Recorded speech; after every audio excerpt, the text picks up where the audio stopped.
देख रहे हैं अब तक न्यूज चैनल।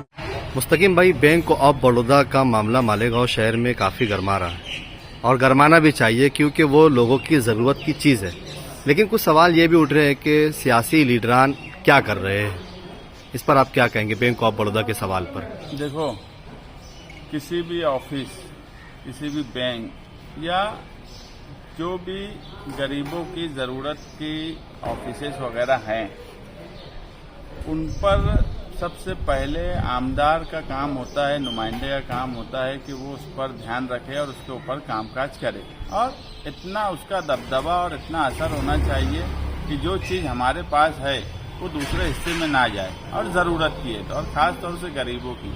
मगर पिछले 5 साल में हम मुसलसल देख रहे हैं कि सरकारी दफातर से लेकर बैंक तक, बड़ौदा बैंक और महाराष्ट्र बैंक, ये 2 ऐसे बैंक हैं मालेगांव शहर में जहां पर सबसे ज़्यादा कार्ड होल्डर गरीब लोग हैं, जिसमें बेवा फंड है, श्रावण बाढ़ की स्कीम जितनी आती है वो है, संजय गांधी निराधार योजना की जितनी स्कीम है वो है, माजूरों के जो वजीफे आते हैं वो है, 65 साल की उम्र से ज़्यादा लोगों के जो वजीफे आते हैं, ये सबके अकाउंट जो है बड़ौदा और महाराष्ट्र बैंक, स्कॉलरशिप भी वहीं आती है, स्कॉलरशिप वगैरह बच्चों की जो है वो भी वहीं आती है।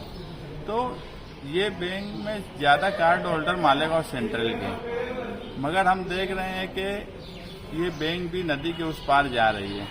समझ लो 65 साल माजूर इन लोगों का जो वजीफा है वो 1000 से 1200 रुपया मिलता है, और हम देखते हैं हमेशा कि एक ही मर्तबा में कोई अकाउंट होल्डर गया और उसको वजीफा मिल जाता है, ऐसा होता नहीं। 2-4 चक्कर लगाना ही पड़ता है, कभी 2 महीना, कभी 3 महीना, कभी 1 महीने में भी आती है, मगर कोई ऐसा टाइम फिक्स नहीं है सरकार का। 2-2, 4-4 महीना भी नहीं आता, लेकिन गरीब आदमी चक्कर लगाता है। अब अगर ये बैंक बहुत दूर चली जाए और उसके 2-3 चक्कर भी महीने में अगर हो जाए तो वो जो वजीफा उसको मिलने वाला है वो तो उसकी सवारी में ही खर्च हो जाएगा।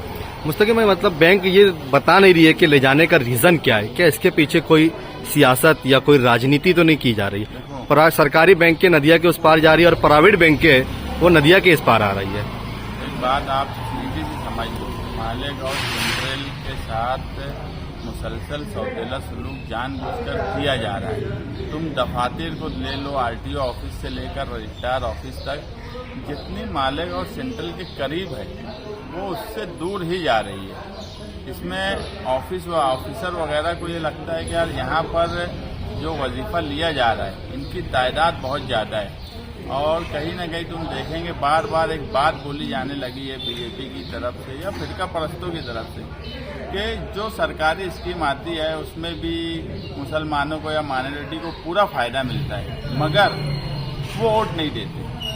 बात यह है कि सरकारी स्कीम जो भी आएंगी वो कोई जात और धर्म के हिसाब से नहीं आती है। स्कीम हमेशा गरीबी को देख कर आती है, जो गरीबी की रेखा है उसके नीचे कौन, और उसमें अगर मुसलमान की तादाद ज़्यादा है तो ये भी तो इस मुल्क में सियासी पार्टियां और सियासी लीडरों के मुंह पर तमाचा है कि मुसलमान आज भी गरीबी की सतह के नीचे सबसे ज़्यादा है। मगर अब ऐसा तो हो नहीं सकता कि इन स्कीमात को रोक दिया जाए या ऐसा बोल दिया जाए कि ये माइनॉरिटी या मुसलमानों को नहीं दी जाएंगी। तो मुझे ऐसा लगता है, मेरा एक शक है, ज़रूरी नहीं है कि वो सही हो, मगर मुझे ऐसा लगता है कि ये जानबूझकर इसलिए किया जा रहा है कि इनको इन स्कीमों से दूर किया जाए, या इनको इतनी तकलीफ हो आने जाने में, या इनको इतनी दूरी पैदा कर दी जाए कि ये उतना भरपूर फायदा ना उठा पाए। ये भी एक बदले की सियासत भी हो सकती है, मगर इन सब में हमारी जिम्मेदारी है, खास तौर से मालेगांव शहर के लीडरान की, इसमें मैं भी शामिल हूँ, मगर इसमें सबसे पहली जिम्मेदारी एमएलए मुफ्ती इस्माइल की है, जो मुसलसल गरीबों के काम पर तवज्जो नहीं देते। यहाँ तक मैं बोलूँ कि एफडीओ में जो दक्षता समिति है वो भी आज तक उनकी नहीं बनी है, जबकि निहाल साहब के वक्त हमेशा दक्षता समिति बनती थी।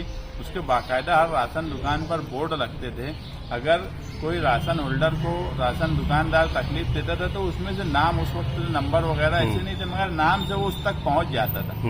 ये भी एज ए चेयरमैन एमएलए की जिम्मेदारी है, मगर कोई जिम्मेदारी निभाई नहीं जाती। कोई स्कीम का फायदा गरीबों को मिले ऐसा किया नहीं जाता। मैं हमेशा बोलता हूँ कि कि सियासत में गरीबों का काम काज करना ये हमारी पहली जिम्मेदारी है। और तुमको जो ओहदा मिला है उसमें सबसे पहले जो फर्ज है, मैं जिम्मेदारी नहीं बोल रहा हूँ, फर्ज बोल रहा हूँ, उनके काम को अंजाम देना, उनकी जो ज़रूरत है उसको अंजाम देना। नहीं तो इसका हिसाब यहाँ तो आवाम लेंगी, मगर ऊपर भी हमको इसका हिसाब देना है। मगर इन सब पर एमएलए की कोई तवज्जो नहीं है। वो गरीबों का काम करना जानते ही नहीं है, या उनको ये लगता है कि गरीब उनको वोट ही नहीं देते, या क्या वजह है मुझे नहीं मालूम। मगर मैं देखता हूँ कि कभी तुमने इस शहर में मुफ्ती मोहम्मद इस्माइल जो आमदार हैं उनसे कभी गरीबों को काम काज करने के ताल्लुक से कोई प्रोग्राम, कोई प्लान नहीं देखा। यहाँ तक जो हमारे हक की चीज़ें हैं वो भी हमसे छीनी जा रही है, उस पर भी वो कोई आवाज़ नहीं उठा रहे हैं। अगर आज अभी सेशन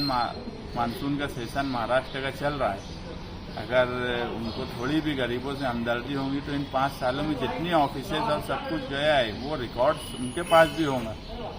उस पर उन्होंने अधिवेशन में बात रखना चाहिए कि यार ये जानबूझ के किया जा रहा है।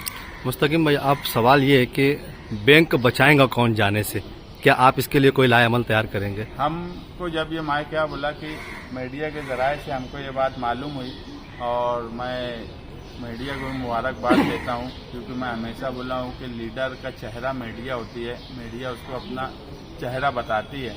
और बैंक ऑफ बड़ौदा के मामले में भी मीडिया ने कहीं ना कहीं, सिर्फ मैं एक एमएलए या साबिक एमएलए की बात नहीं बोलूँगा, हमको भी चेहरा बताई है।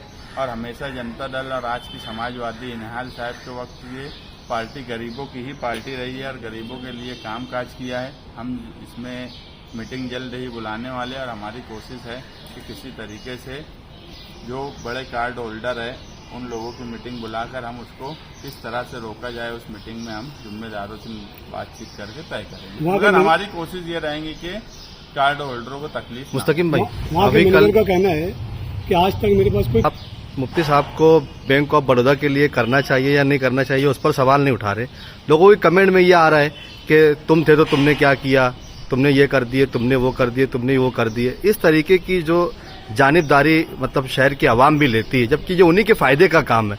कुछ लोग इसको इस तरीके की हवा देते हैं। शहर की आवाम जानिबदारी नहीं लेती, कुछ लोग अंधभक्ति में रहते हैं। बात यह है कि मैं ये बात देखो, जो कल थे, अगर आवाम को लगा होता कि वो सब सही थे, वो हम हैं या आज जो साबिक हैं, आवाम को जब लगा कि ये उनके हिसाब से काम नहीं किए तो उनको आवाम ने रिजेक्ट किए। और आज जिनको लाई, आज उनकी बात होना चाहिए कि वो क्या कर रहे हैं। कल वाले क्या किए थे, अगर वो सही किए होते तो वो आज होते ना। आवाम के हिसाब से अगर वो नहीं किए तो आवाम ने उनको एमएलए नहीं रखी, दूसरे ओहदे पे नहीं रखी।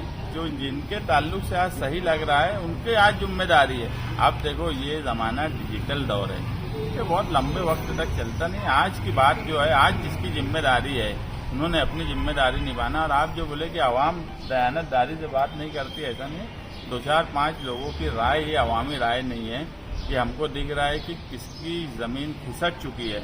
लेकिन ऐसा है कि आज वो अपने ओहदे पे है, तो मैं वापस उनसे रिक्वेस्ट करूंगा कि बाकी काम जाने दो, गरीबों का काम खास तौर से उसको ईमानदारी से और अपना जिम्मेदारी नहीं, अपना फर्ज समझकर आमदार को वो जिम्मेदारी निभाना चाहिए।